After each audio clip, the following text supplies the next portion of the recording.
la mayoría que puede construir un país para todas y todos nosotros, en donde seamos involucrados no solamente para ir a votar, sino también para proponer, para construir y sobre todo para ganar esos derechos que se han ido poco a poco desdibujando. Yo lo que les quiero decir es que el gasolinazo a nosotros, o específicamente desde la Diputación, nos mueve mucho. Y ¿saben qué? Nos molesta el hecho de que el presidente anunció en enero del año pasado que tenía 10 meses, 11 meses para actuar al respecto de que se iban a liberar las gasolinas o los precios de la gasolina.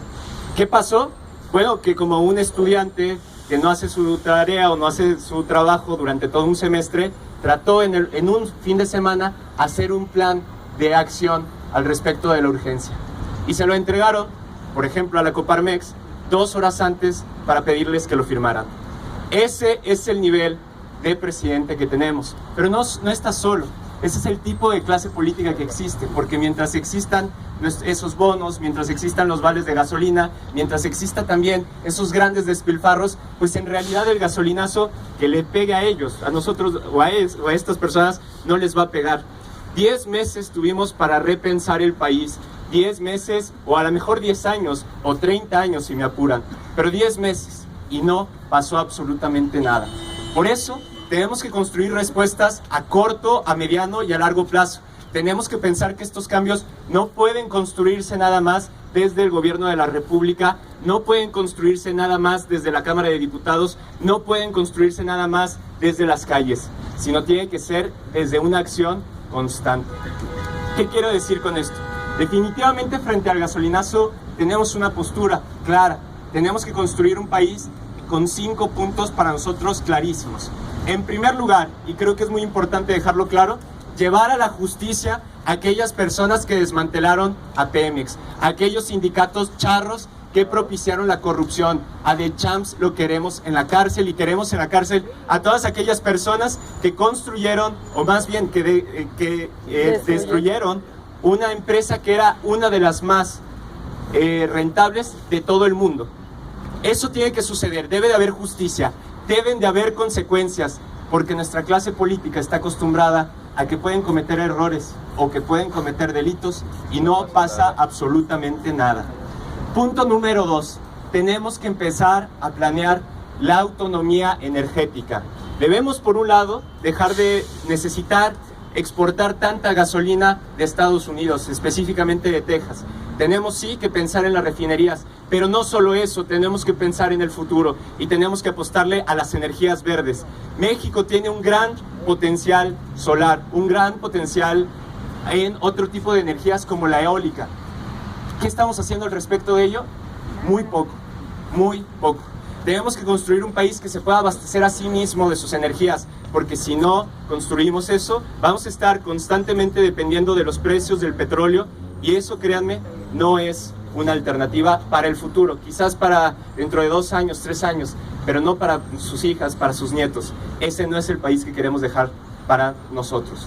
Punto número 3, tenemos que dejar de depender no solamente de este tipo de combustibles, sino del modelo en el que construimos nuestras ciudades. No podemos seguirle apostando al automóvil como si no se fuera a acabar la gasolina, como si no se fuera a contaminar, como si no fuera ineficiente. Al contrario, tenemos que apostarle, por ejemplo, a que el IEPS, ese impuesto que es recaudado por el concepto de la gasolina, pueda construir más líneas de tren ligero, pueda construir más ciclovías, pueda construir un transporte digno en donde se puedan subir niños de 5 años y personas mayores de 90 años y que no tengamos ningún tipo de miedo. Eso me podrían decir es imposible. No, con lo que se recauda de IEPS en un año nada más se podrían construir 10 líneas de tren ligero de la línea 3. 10. Se podría con la mitad construir el tren transpeninsular y también se podría hacer el tren México-Querétaro o México-Toluca. Dicho sea de paso, proyectos que fueron cancelados por la corrupción. Correcto. ¿Qué estamos diciendo entonces? Tenemos que construir ciudades, tenemos que construir un país que dependa mucho menos de los automóviles y dependa mucho más de otras fuentes que son probadamente mucho, pero mucho más eficientes hablando energéticamente. Punto número 4, y creo que aquí también vamos a coincidir. Tenemos que exigir austeridad. Pero la austeridad no va para la educación, la austeridad no debe de ir para la salud, la austeridad no debe de ir hacia el combate a la pobreza, la austeridad no puede ir para las personas que menos tienen. La austeridad debe empezar por la clase gobernante. La austeridad, si la quieren, que empiecen por ellos. 1,000 millones de pesos para los viajes, para el protocolo, para la seguridad de un presidente. Estamos hablando de 1,000 millones de pesos que se utilizan para que el presidente pueda hacer su trabajo. Yo creo que esto es demasiado. No estamos hablando de cifras pequeñas. 4,000 millones de pesos a los partidos políticos en tiempos de crisis. Esto nos debe de llamar y por eso hemos construido esta iniciativa de Sin Voto No Hay Dinero. En un momento más les platicaré específicamente de ella. Y punto número 5, y esto es algo que quiero que quede muy claro.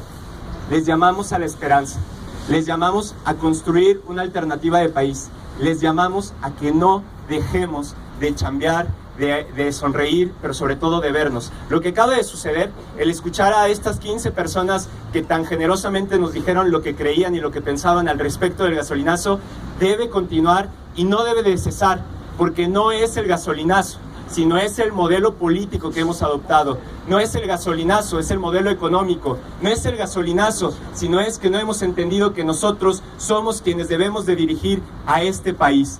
Y por eso yo les quiero llamar a que no dejemos, no solamente de protestar, lo cual es digno, legítimo, siempre y cuando se haga pacíficamente y muy importante, sino que yo les diría también que pensemos alternativas a mediano y a largo plazo.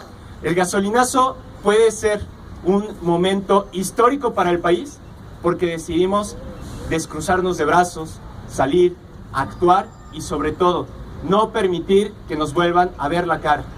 Es muy importante que esto suceda, que no sea una cuestión de un día, ir a 2 marchas, de participar en 2 o 3 ocasiones, sino que al contrario, es momento de que utilicemos todas nuestras energías para cambiar el país y para ganar, como lo dije al principio, el futuro.